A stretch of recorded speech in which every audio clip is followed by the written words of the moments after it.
two, one. Hello, ladies and gentlemen, and welcome back.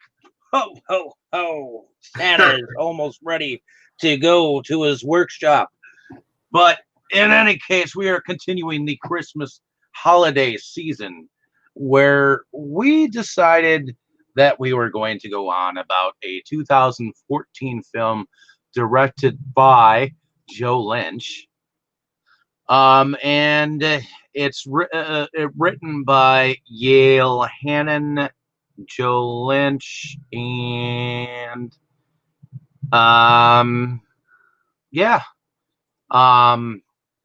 But let us go into what IMDb says this film is about. It is called Everly.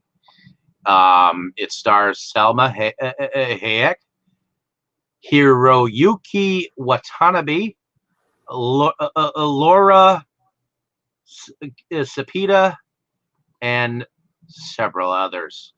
IMDb says it's an action thriller centered on a kidnapped woman who faces down hitman sent by a mob boss, her captor, while trying to protect her family from his wrath. And this is what the film looks like to me. Oh, very nice. Let's see. Is it a different cover? Nope. But you got some pictures on the back there. Anyways. So, first impressions. Was this a first time watch for you? Yes, today I watched it for the first time. Was this a first time watch for you? Yes, it was.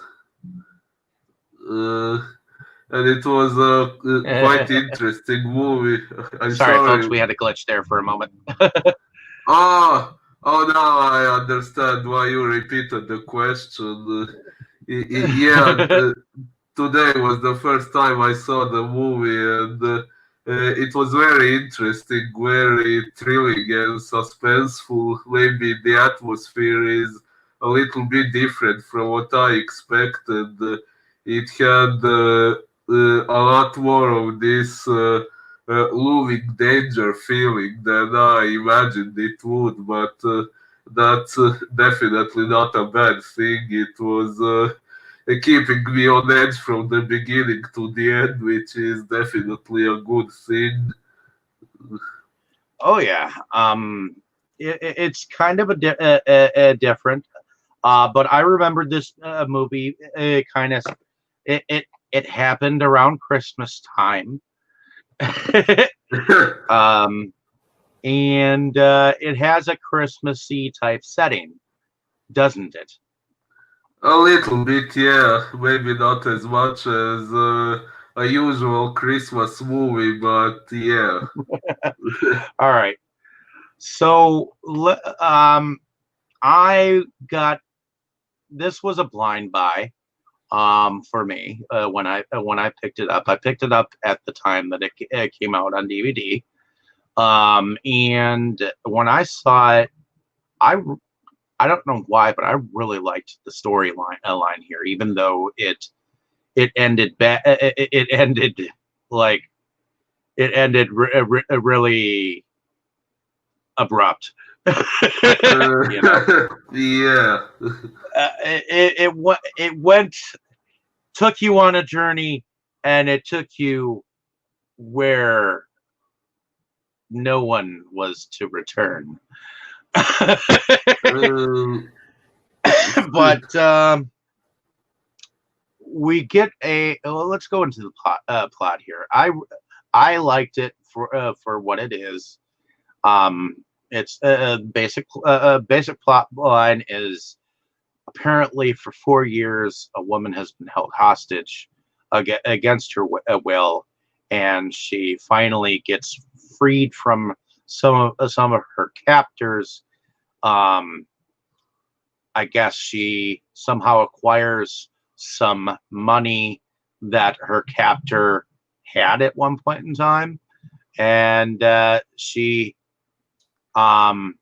tries to make an escape for her family from this life of captivity. And Yeah. so, what do you think about this beginning part? So, we see that she's in a bathroom. It looks like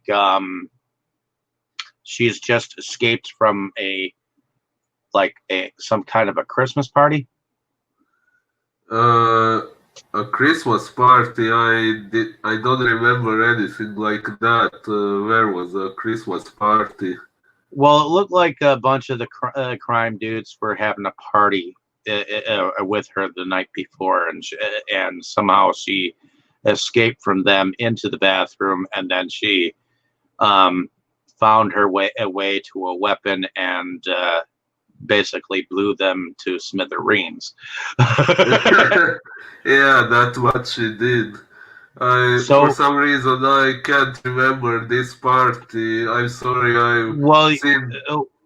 the very beginning, it was very brief. You saw them dancing around and in the bedroom, and you saw like glimpses of her being like either beaten or raped or something like that. And she, because when she comes into the bathroom, she's got like almost zero to no clothes on her. So she goes and grabs some and puts them on. Yeah, I do remember. I got the impression that she had been raped or something like that, but I don't remember the party that you mentioned. But yeah, I was going to say I've seen this movie only once, and this is a bit of a tough time for me because I have. There are two COVID cases in my family right now, so it's these are difficult days for me. So I wasn't in full focus. I'm sorry. That's okay, and I am so sorry for what your family is going through. These are Thank you. very tough times with the virus going on, and let's just hope that they're able to quarantine themselves and I'll hopefully get better. And maybe we'll dedicate this episode to their recovery. Thank you. Thank you. So, in any case. So we get this moment where she blows these criminals to smithereens. What did you think about that action piece for a moment? Well, that was pretty badass. Well, uh, uh, everything she does in this movie kinda is. Oh yeah. Um, Apparently she gets a hold of a phone and she's calling some detective dude that evidently we find out later on that apparently she's been in contact with the police. She's actually been undercover with them to try to bring this mob character down, I guess.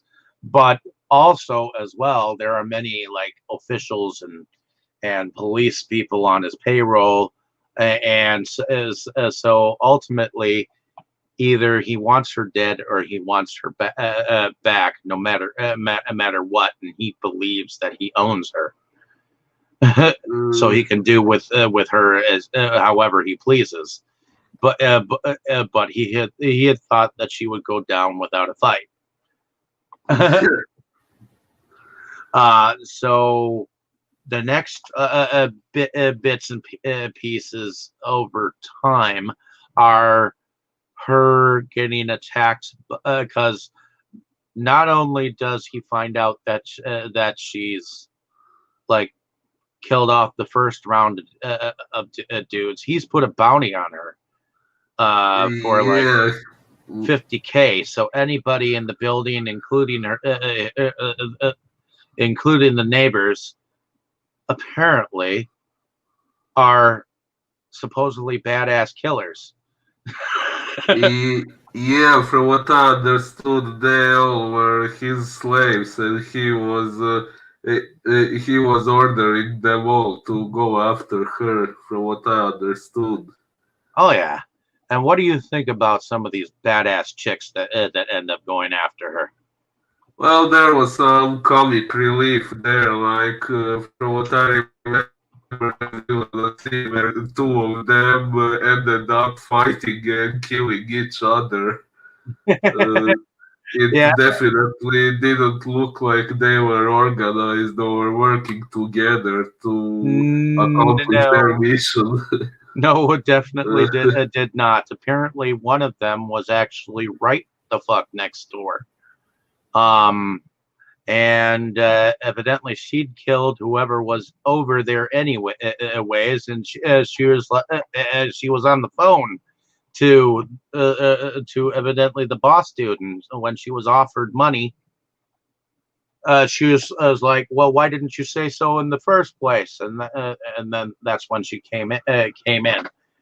Um, but there were also some various other characters, characters that seem to come up as well. Some dudes with guns and some Chinese dudes with guns. But I she I ended think up they having were some. Japanese. Well, that was Mm, after, because at first there was what looked like a Chinese triad gang that seemed to come up in the elevator first, and that's when she um, rolled. Actually, first was the dog, I Oh, think. oh, yeah, there were some people with a dog. Oh man, I kind of felt sorry for that dog.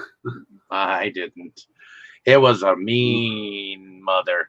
uh, Well, in a way, yeah, but you know what they say. You can't blame a dog for being trained to be the way it is. well, anyways, this seems to be kind of a Mm, cat and mouse kind of a movie, and it is really fast paced. You yeah, hear definitely. you hear her talking to the mob character, and he basically threatens the life of her mother and daughter. So and he basically tells her he's got men on their way over to evidently this address that they're supposedly at, and he ultimately says that he's got men on their way. So she gets on the phone to her mom in time, and her mom and daughter, who she hasn't seen in 4 years, comes over to the place. They come up, and not only that, one of the remaining Chinese dudes that was in the room from the beginning, she thought that she'd actually shot the shit. He evidently is still alive. And what do you think about that Chinese character sitting there on the couch dying? Well, I kind of felt sorry for him too because from what I remember, he said that he never really liked the job he was doing. He was doing it out of fear, and he was sorry for everything he had done, and it was kind of sad when he died eventually. Yeah, but evidently there was a Christmas present left for Everly, who is played by Selma Hayek, and he asked her to go open the mob guy asked her over the phone to look inside the box. What was inside the box? There was a severed hand which, from what I understood, it belonged to her detective friend who she had not been able to reach over the phone. So apparently he wasn't responding because he was dead. Mm. So attention amounts as walls seem to be closing in on her options out on her situation, and um, what do you think about all of these people coming after her, to try to kill her and stuff like that? What do you think about the amount of people that were sent after her? Well, yeah, that's definitely a lot of people, even for a monster. That's a lot of, to put it that way, a lot of millions to waste on something like that. And Well, yeah, there were, it seems like there were several sets of minions. yeah, yeah. So apparently, some of these people were people that apparently she might have known. Maybe some of them were fellow uh, whores.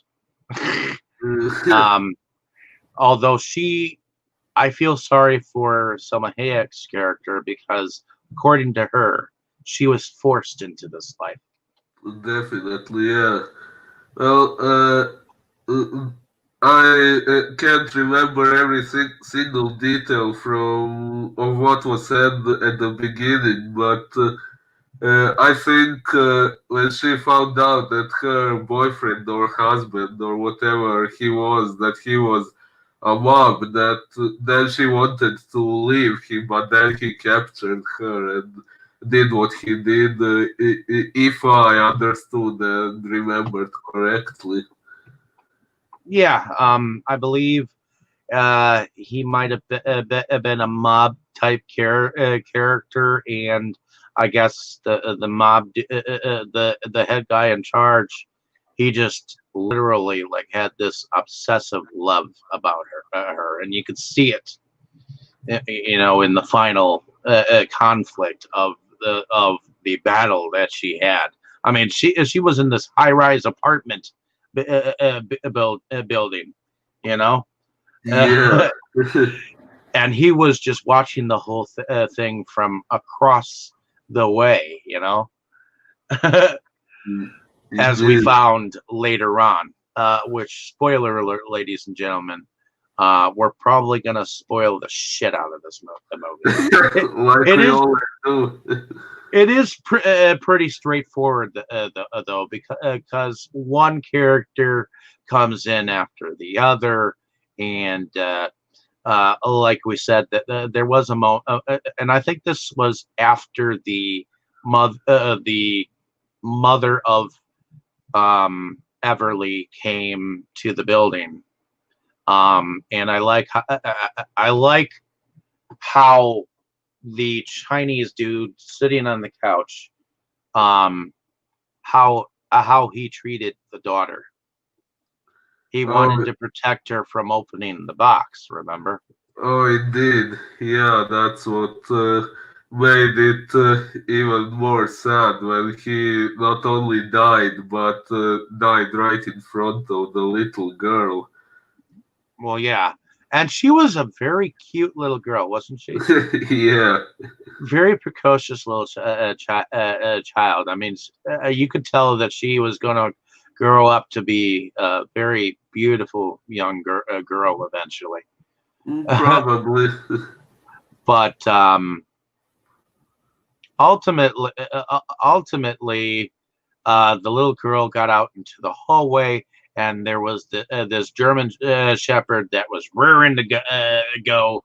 You could tell it looked like it had been trained to go and like fight dirty and shit like that. And the dude let the dog loose, and it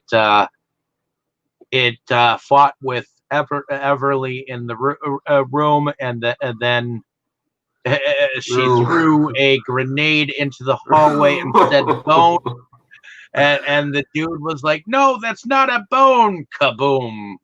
Yeah. Yeah, that or was. or should I say spoodow. How did you know I said that when I saw the scene? Because I knew. And then apparently there were a bunch of Asian dudes in the elevator at the end of the hall, that had come up beforehand or after, whichever the case.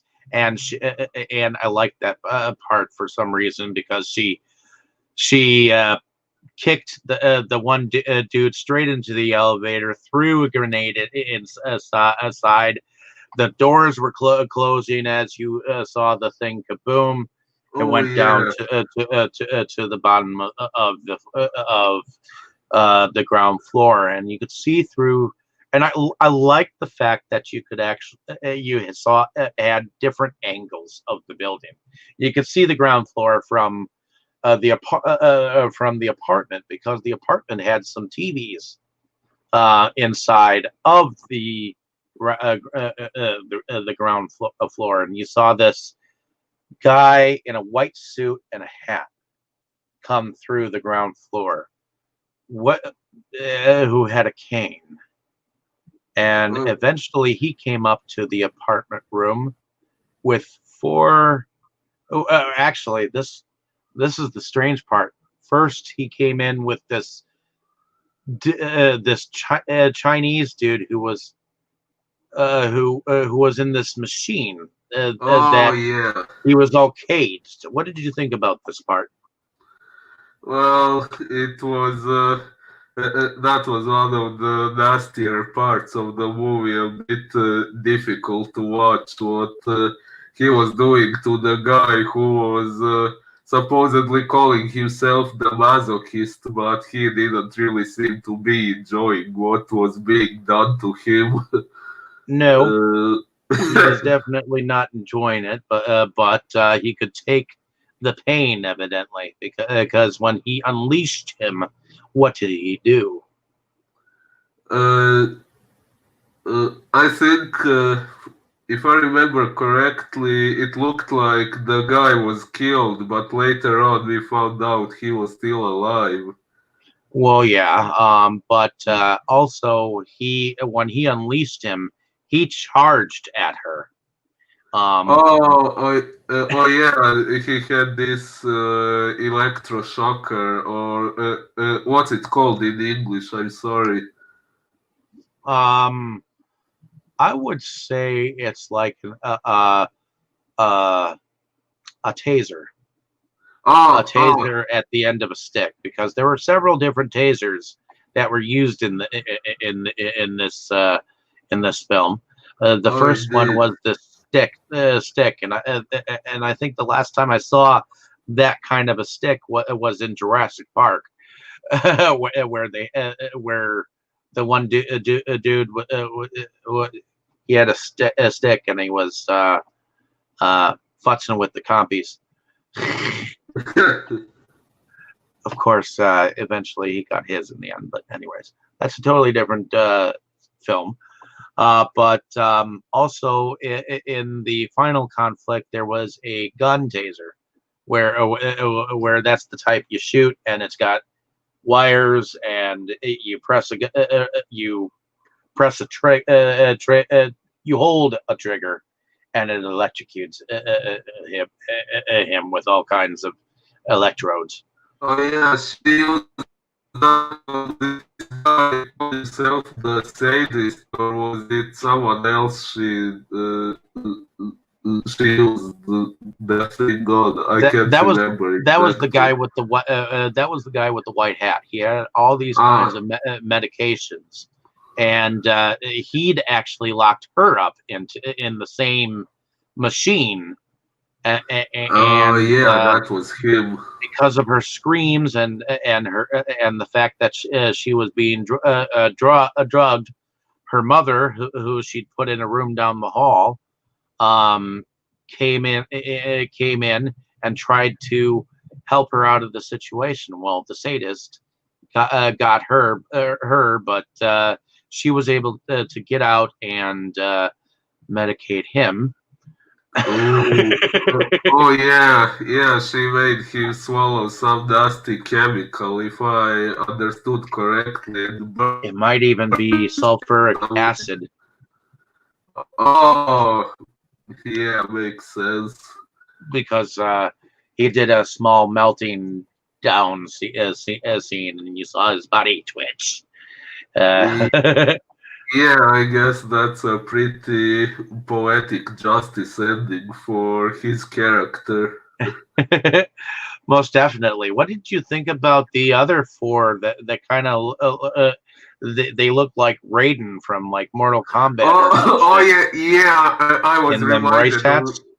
Yeah, yeah. I always, whenever I see a hat like that, I'm always reminded of Raiden. Yeah. So, what did you think about those characters doing his bidding? I thought they were unique. Yeah, they were. I think they were there more for the fear factor, to be honest. Though the fact that this dude is like this, like totally sadistic dude, and he likes to torture people, um, and to show, the level of his control over the people that he's tortured already. You know, to to show that amount of sadistic nature. Indeed. And after that, I believe that's when the police came in, because shortly after her mother died is when the lights went out, and Yeah. then she was like, "Well, now fuck, what do I do?" And then she realizes that dude has been watching across the way.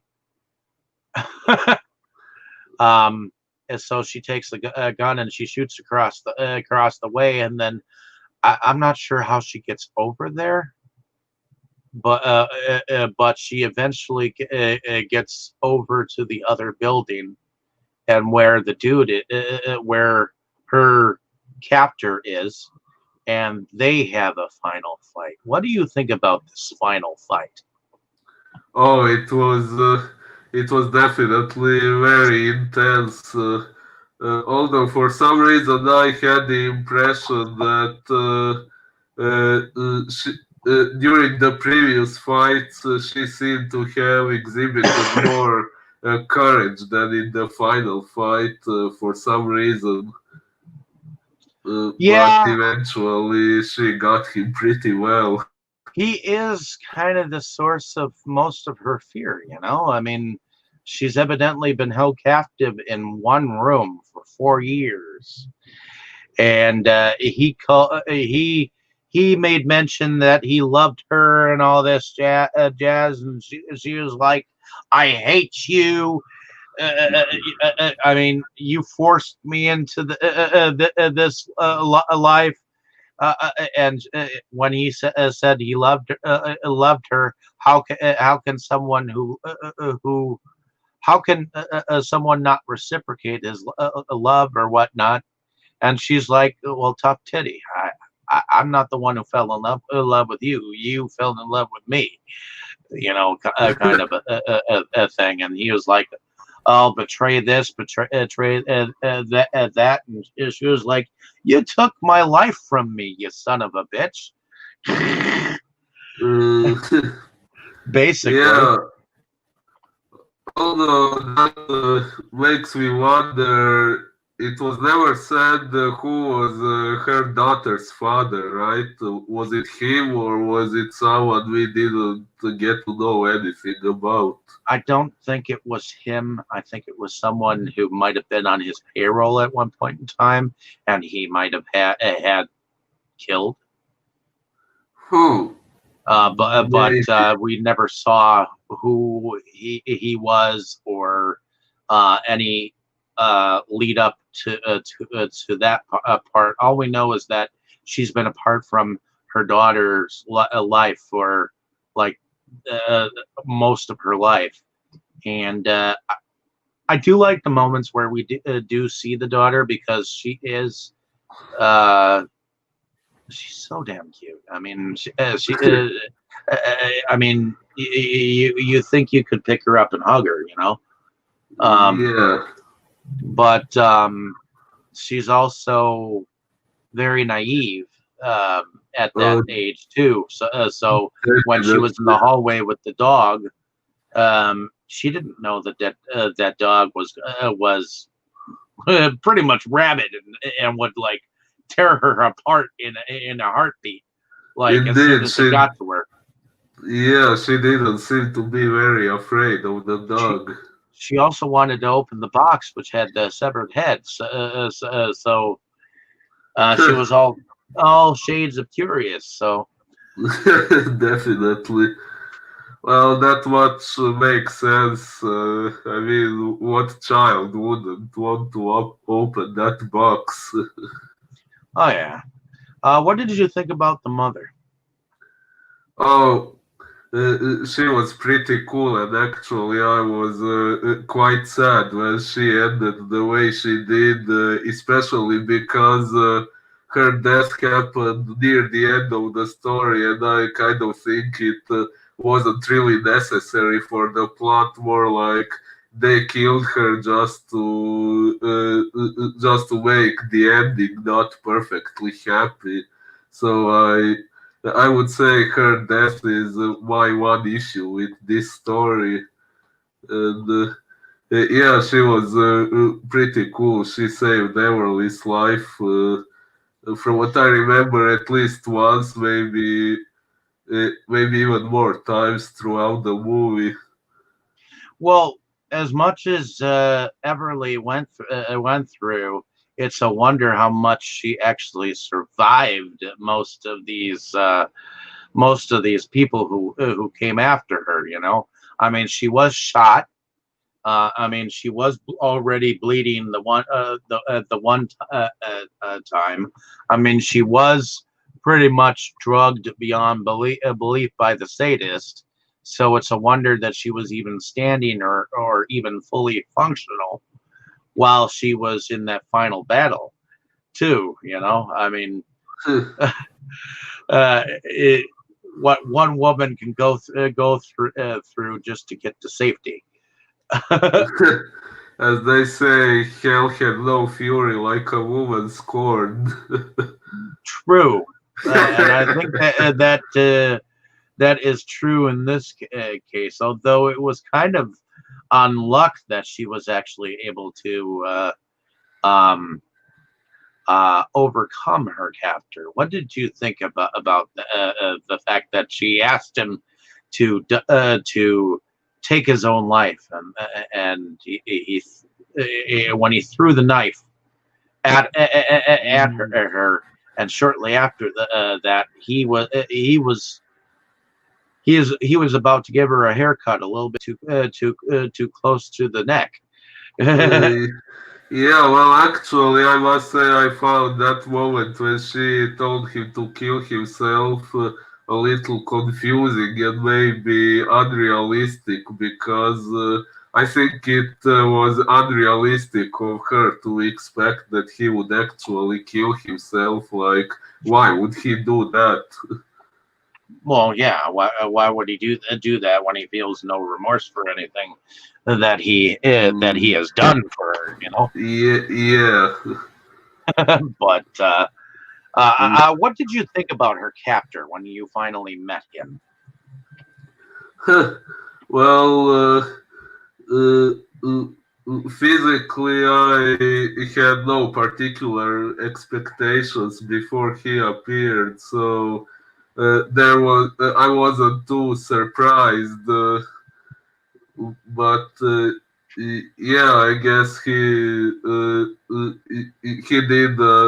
The actor did a decent job portraying him as the boss, the final villain.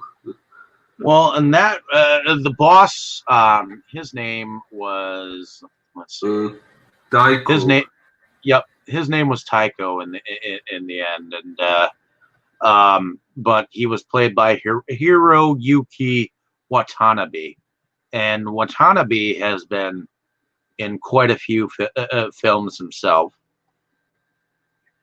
Let's see.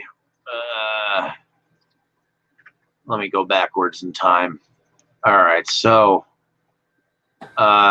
he was in "It's All Right, My Friend," Diary of Yumi Chayo, Too Much, The Samurai, Angel Fighters, trying to say as a Yakuza Lady, Blood Ties, Kunoichi, Deadly Mirage. I do have that movie. He played Toshi in that. And he played in a Gamera movie, Gamera 3, Revenge of the Iris, as a regimental commander. Let's see. Played in something called The Reason, something called The Love Death Detective Story, Grow, Gahara, the Dark and Long Hair Monster. Let's see. Nothing. Okay, Chain. After this, he's played Samurai Hustle Returns, High and Low, the movie 2, End of Sky, Miracle of Kasama, Cute Devil, Day and Night, and I guess lately he's filming in a movie called Palma. But nothing that I can outrightly say that I've seen him in. I do have the Gamera set, but I haven't watched Gamera 3, the Revenge of the Iris yet. So Yeah, I don't think I've seen him before either. but he definitely played a mean character. Oh, definitely. Let's see, is there anything else that you want to mention of this movie before we get into favorite scenes, maybe? Well, it was definitely a good movie, very suspenseful and at moments humorous. But yeah, like I said, the atmosphere was a bit darker than I expected. And It was definitely a darker atmosphere. I mean, you got this thing happening around Christmas time, of course, and I mean the points in humor to me are the part where the two female assassins end up shooting the fuck out of each other. Actually, not the fuck. They shot each other once and they fell, and the one chick was like, "Don't let me die! Don't let me die!" And you saw Selma Hayek sitting there listening to them argue with each other, and then she was she even, I think, had to laugh a little herself. Yeah, although I think she was trying to save that woman, but didn't succeed. Yeah, she was trying to save her, and then of course when she was sitting there talking to the Chinese dude, and she was like, "Are you smiling?" And she took the straw away. Yeah. Because he'd asked her for a glass of water. But I think ultimately, I think that character actually did feel sorry for what he had done in the end. Yeah. And I think he was kind of like your comic relief character, at least for a little bit, at least until the daughter got there. Yeah, he kind of was. What did you think about the very, very ending? The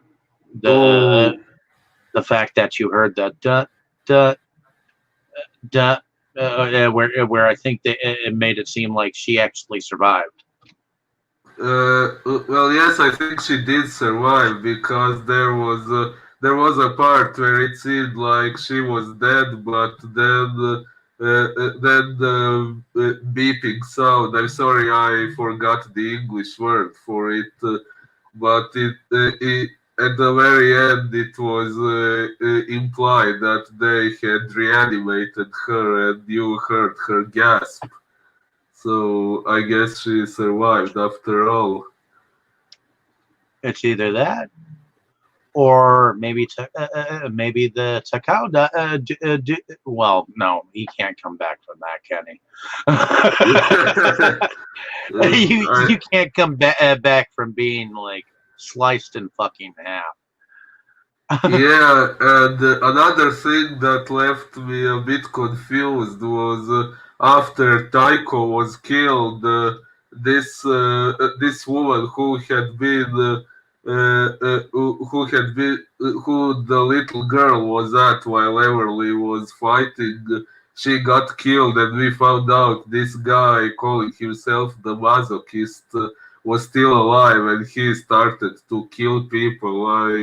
I was wondering why he would do that. At first, it seemed like he was a victim too, so why would he suddenly do that? Because the sadist had probably tortured him so much that he'd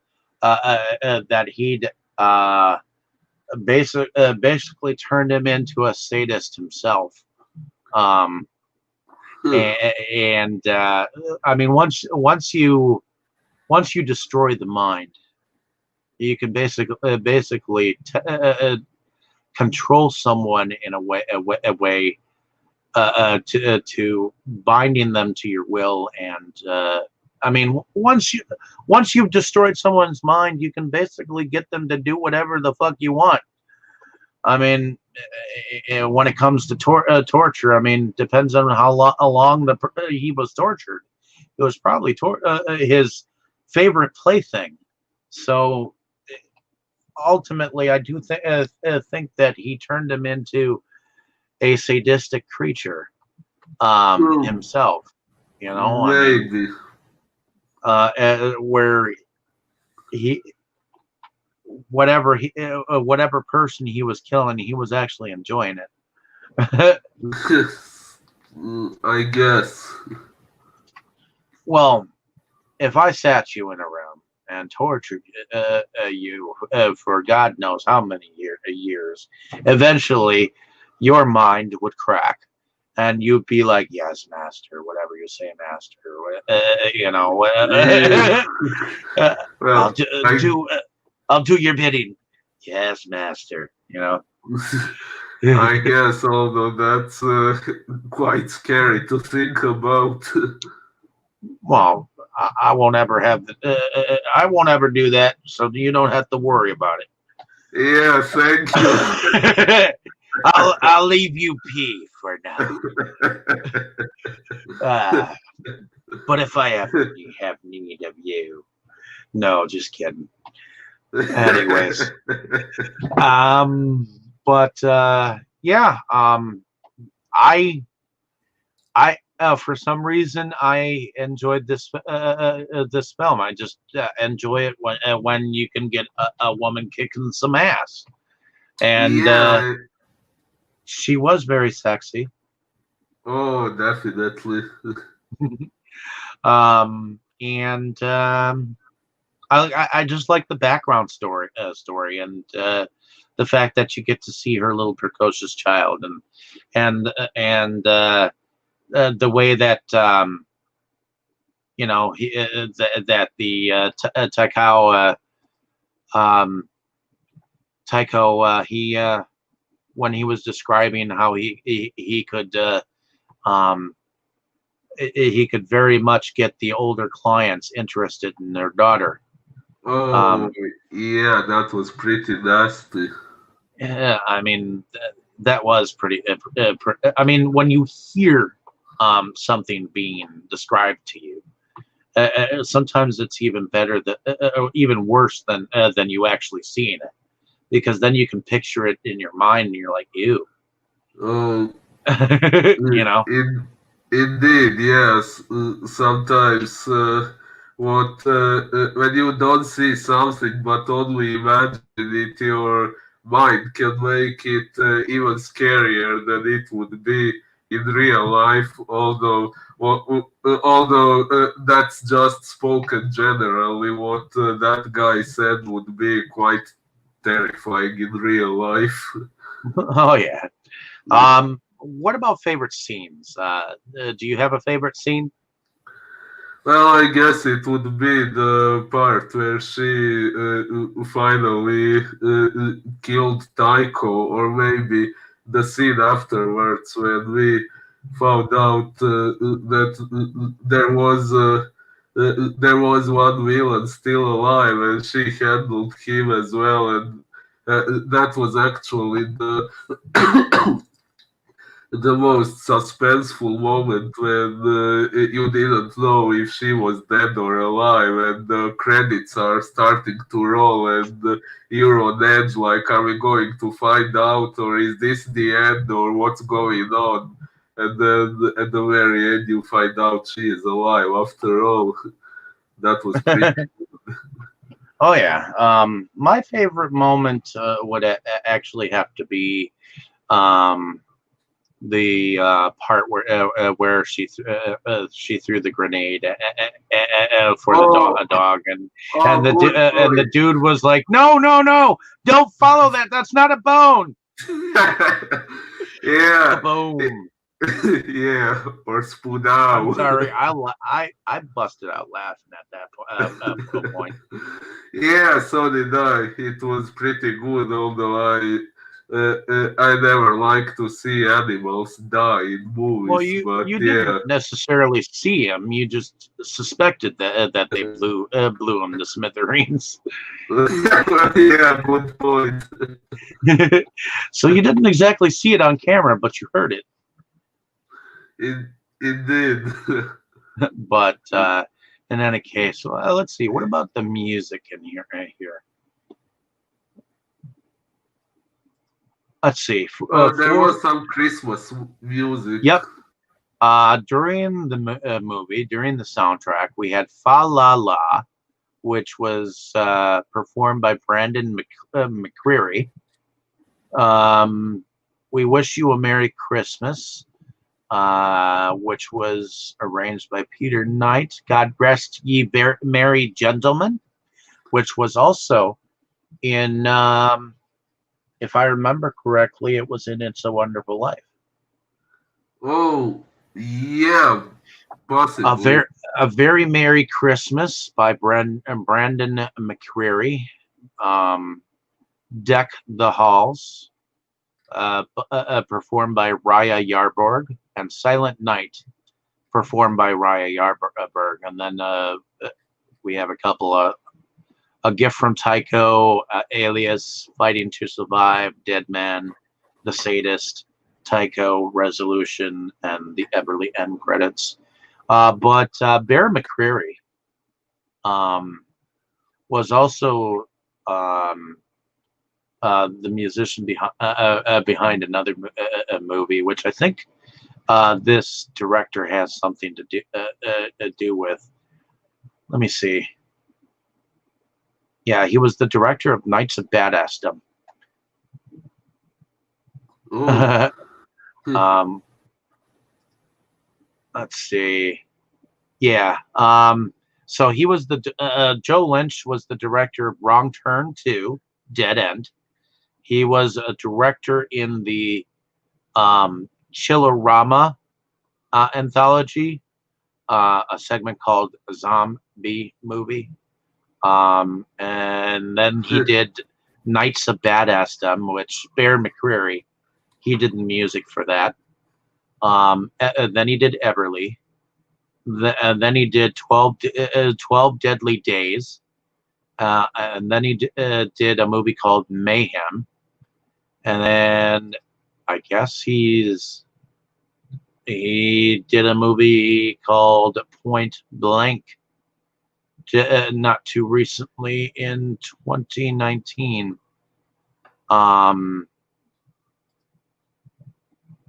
With which I have Mayhem. I haven't watched it yet, but I also have Knights of Badassdom. Maybe we can eventually like check some of those out down the road. we could, why not? But in any case, other than that, do you have anything else to add about this film? I mean, it was pretty straightforward. Yeah, yeah, it was. it was pretty good, I would say. Quite a bit of a feminist movie. Actually, at moments, it even reminded me of I Spit on Your Grave a bit. How so?